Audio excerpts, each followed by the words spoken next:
Bom dia, queridos irmãos e amigos. É um prazer estar com vocês nesta manhã para juntos meditarmos um pouco na palavra de Deus e ganharmos fortalecimento para a nossa fé.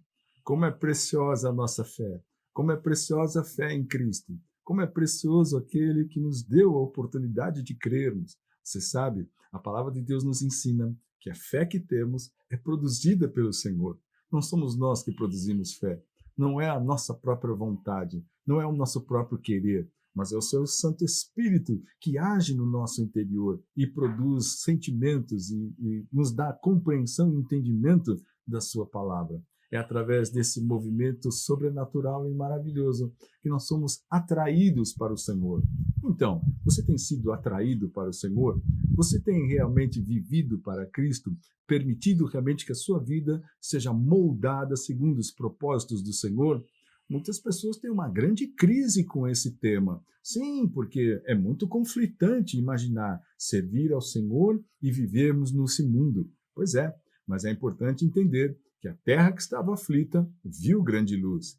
Neste mundo temos conhecido aflições, derrotas, fracassos, angústia, mas é impressionante. As pessoas estão assim como que dominadas, aprisionadas, estão assim como que em cadeias que impedem as pessoas de olharem para Cristo e receberem a mensagem do Evangelho e realmente se entregarem nas mãos do Todo-Poderoso.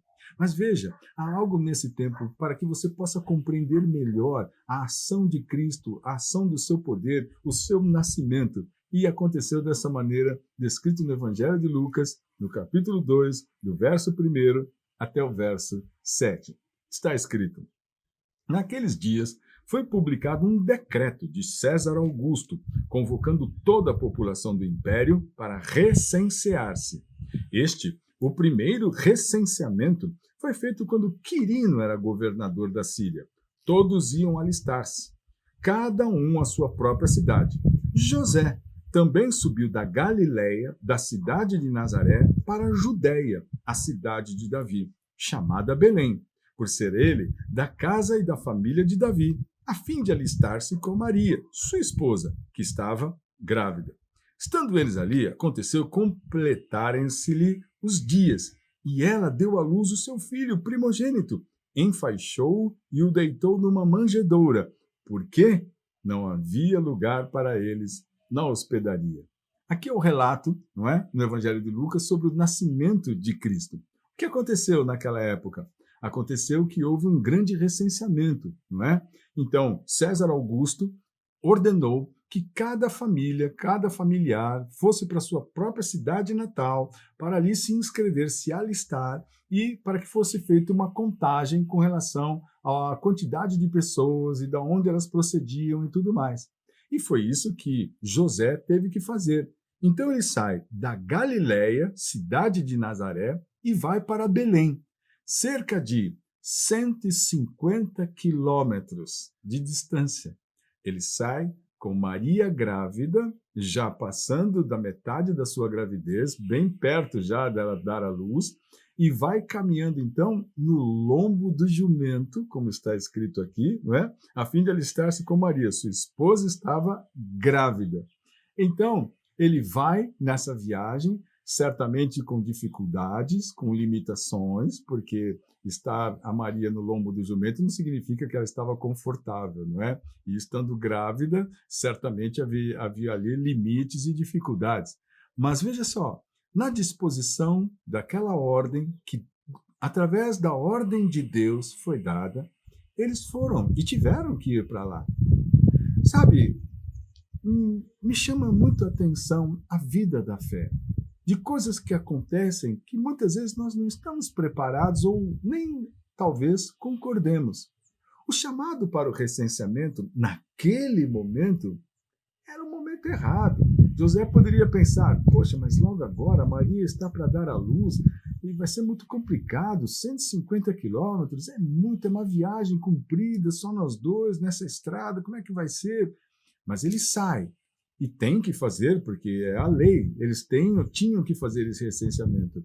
Ele então vai, porque a sua família era de lá, de Belém, como era a família de Davi. Isso tudo para que se cumprisse a palavra de Deus, conforme a profecia, não é, descrita na sua palavra. Então ele vai. E ele vai nessa viagem. Quando ele chega a Belém, o que acontece? Estando eles ali, aconteceu completarem-se-lhe os dias, e ela deu à luz o seu filho. Veja, quando eles chegaram a Belém, os dias de Maria se completaram, da gravidez, e ela então deu à luz ao seu filho. Só que, obviamente, naquele momento, José foi procurar uma hospedaria, um hotelzinho, algum lugar que pudesse recebê-los e eles passarem a noite e a Maria pudesse ter o bebê. Então ele vai bater nas portas das hospedarias, só que, como está escrito aqui no último verso, porque não havia lugar para eles na hospedaria. Ninguém deu guarida. Certamente José falou assim, olha, mas minha esposa está grávida. Puxa, mas eu precisava só de um cantinho, de um lugarzinho, porque como é que vai ser? Minha esposa precisa dar à luz e tudo mais e tal. Só que não houve oportunidade, não deu certo, não aconteceu. Não tinha plano de saúde, não tinha um planejamento, não foi exatamente uma irresponsabilidade, ou não foi exatamente uma coisa que, puxa, mas por que isso aconteceu? Será que ele está em pecado? Será que... Veja, eu quero mostrar isso para você. Perceba a história. Perceba a história. Maria engravidando, José sendo avisado pelo anjo em sonho, advertindo José que a Maria estava grávida através da vontade de Deus, e ele então aceitando tudo aquilo, percebendo que isso era verdade. Agora ele recebe essa ordem do recenseamento, eles vão então, não é, para Belém, 150 quilômetros no lombo do jumento. Era um pouco. Isso não deveria ser assim. Talvez Deus deveria fazer algo mais fácil. Talvez Deus deveria ver também, puxa vida, coitada da menina, o que ela fez? Ela devia ter, não é?